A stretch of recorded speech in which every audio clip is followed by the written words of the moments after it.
Ground floor perfumery, stationery and leather goods, wigs and haberdashery, kitchenware and food going up.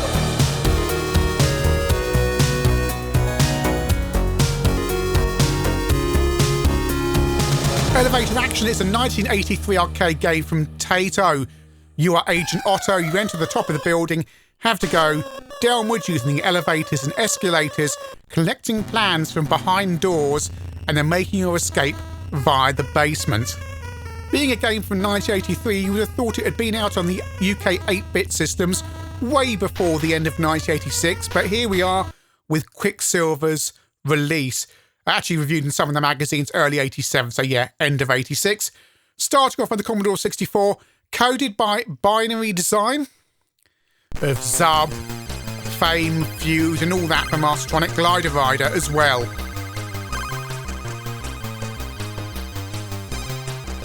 So here we are on the 64, and it's crashed. Try again. The graphics are something reminiscent of Atari 2600. I've gone in that door, got that plan there, down the elevator. You can fire your bullet at the lights, take out the lights so the enemies can't see you. The enemies fire at you. You can fire at them, but you can duck out the way. So there's a number of plans to get in the building. The doors will be red. You can jump. Oh. You can only control the escalator. Oh, I got shot in the head even though I was kneeling down.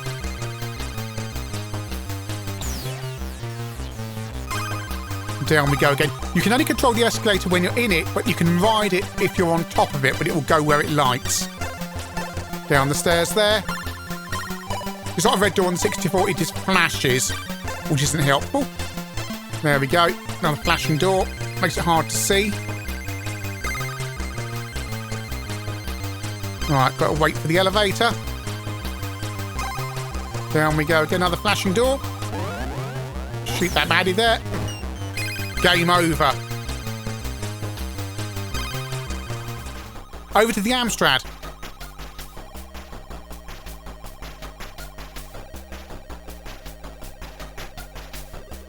So it's looking a little bit jerkier, but much nicer graphics than the 64. And this is how it looks on green screen.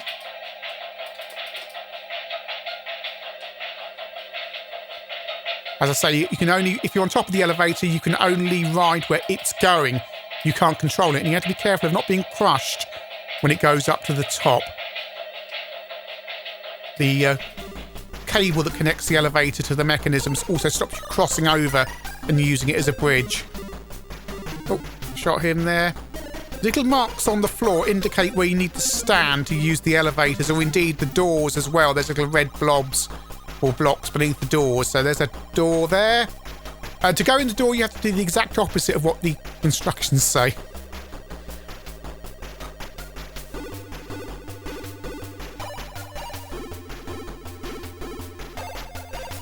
Shoot those baddies there. David Whittaker music. It's a very repetitive tune, very short. I asked Steve Pickford if he remembered anything about the conversion because he worked at Binary Design, and he said it was done as a foreigner. Different Binary Design staff took it on as an extra project to work on in their spare time. And we'll come back to that because we're going to see some stuff with the C64 version shortly that relates to all this. Amstrad Action gave this 67% in the February 87 edition. Very short review. There's a lot of games out that month. Well, a lot of games out for Christmas, rather. Amstrad Action could be quite late with some of their reviews. Now, down here in the dark, the doors can be invisible. Oh, got to be careful there. On the arcade, you can actually drop very slightly onto the lifts, but on the Amstrad version, try and do that and you will just die. Down we go. I think two emerging doors and another door there. You've really got to be careful down here.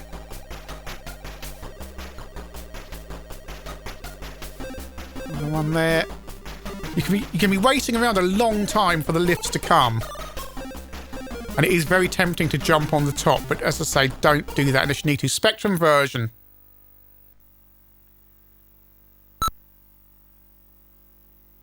So we do have 128K music, and we have the sequence from the arcade where you... Well, kind of the sequence from the arcade. You don't abseil onto the building, but you let down by a helicopter. And you've got a very big nose.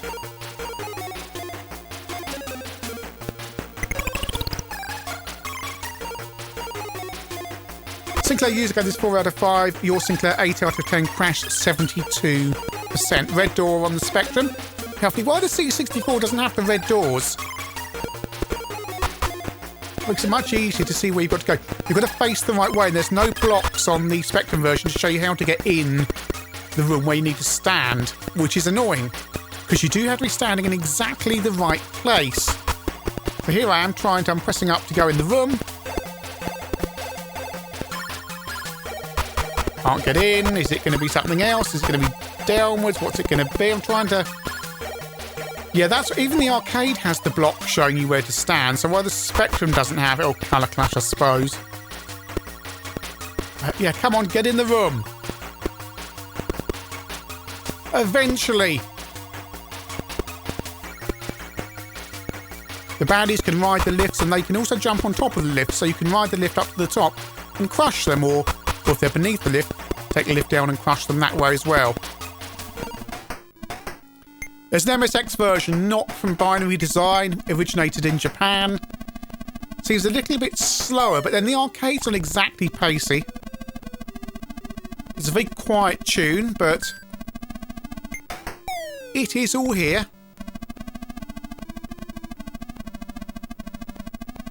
Watch out for the baddies. Yeah, it feels much slower, but I imagine it will get faster as the levels go on.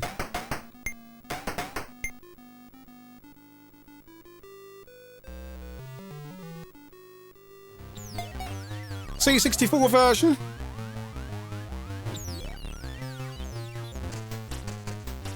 And if you remember, it crashed on me at the start and got this very narrow window as well. It's like playing the game in a letterbox.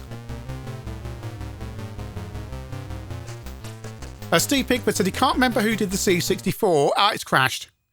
Now to basic. Try again. There's a weird thing where the music gets quieter and corrupts itself, and then it crashes. There's a flashing door there.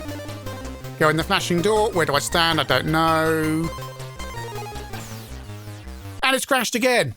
Steve Pickford said, as you recall, that these were done by people in their spare time at Binary Design, and he remembers the programmer of one version, but he can't remember which, claiming the game was finished. So the boss sat down to playtest it.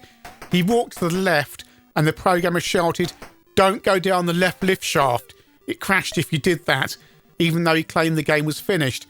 So "don't go down the left lift shaft" became an in-joke at the studio whenever there was a bug in a game.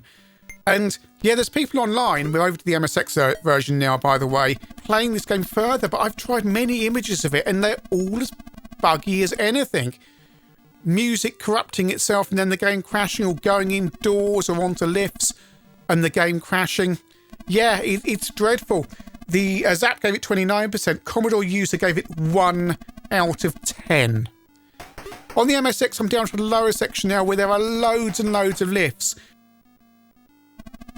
And I'm riding on top of the lift there. And now I can control it. Incidentally, on the Spectrum version, you can control the lift from the top. Right, so I'm down the bottom, and yeah, I have escaped.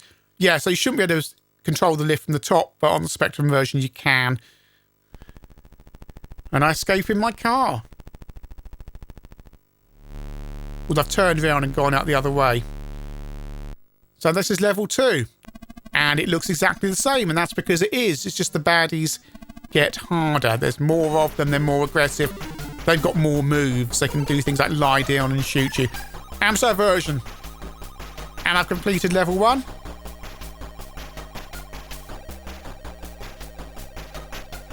And like all the other versions, it just repeats itself, but on the Amstrad here with different colours. Ended level 1 on the Spectrum. Right, you have to wait here a little bit. You have to time this very carefully and hold the lift in position. There's a red lift there, red door rather. Get my positioning right to go in. If the door's on the right-hand side of the screen, you face right. If it's on the left-hand side of the screen, you face left. There we go. Down we go. Alright. And it's all corrupted at the bottom of the screen. I don't know if that's a bug or my version or what. So on to level 2.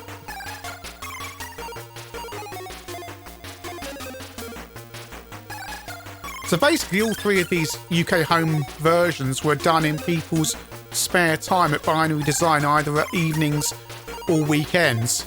Presumably for a bonus payments that you'd get for doing this.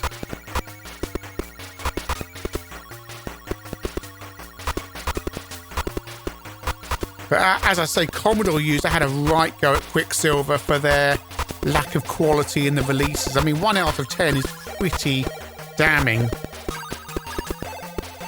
Although none of the reviews mention the bugs that I've come across in terms of the game crashing. So I don't know. Well, I've got lots of people riding on top of the lift there. I could go up and crush them all.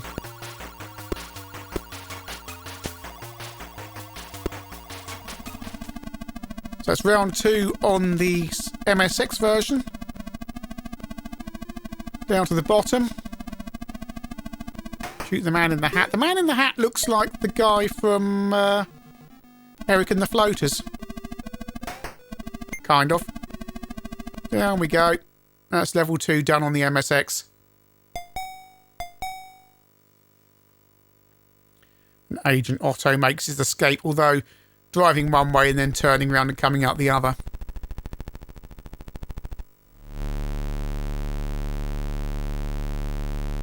Level 3.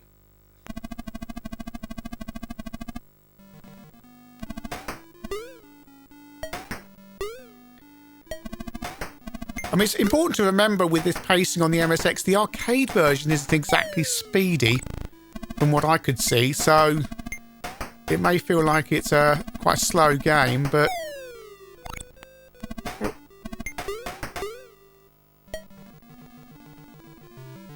face left there.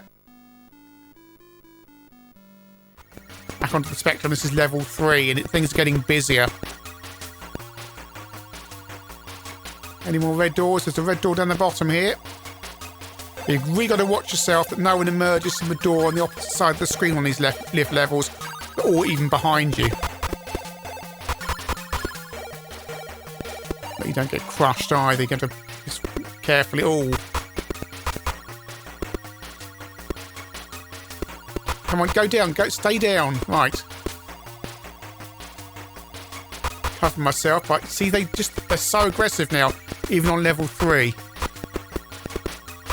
Stand there. Don't. Be careful to hold down when you're on a lift like that, because otherwise it can suddenly zoom upwards and just put you in immediate danger. Round 4.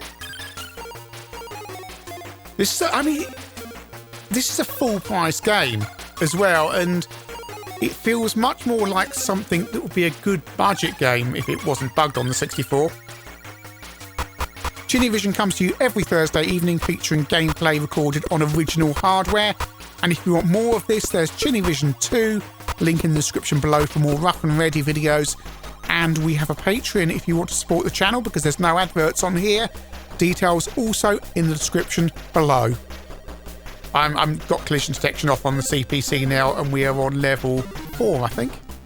So bullets hitting me all the time. It really does ramp up very quickly. It doesn't look like a game that's particularly busy.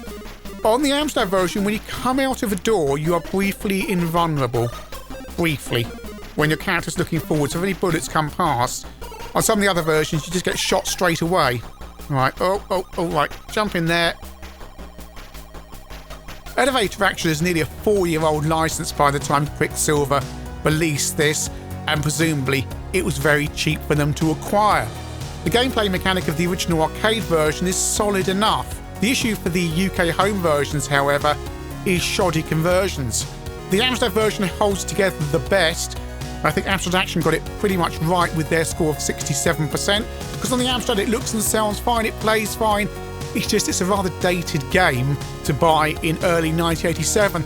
The Spectrum version is slightly broken because you can jump on top of the elevators and control it from there. and there's just something slightly off about the handling and look of that version, your character with the big nose. And as for the C64 version, goodness me, even if it wasn't for the bugs, it looks horrific. You play it in a small window, letterbox size, and it's just dreadful. It just looks awful. Even the music is substandard, even if you omit the fact that occasionally the sound starts to corrupt. The original MSX version was released far closer to the arcade release than the UK home versions, and it feels fine for an MSX game of the time. However, and I'm sure people have already mentioned it in the comments, there's Mission Elevator, a game that borrows heavily from the arcade original version of Elevator Action, and that's a far better game on your home micro. I'd play that instead of this, although I would say the Amstrad version is worth at least a quick look.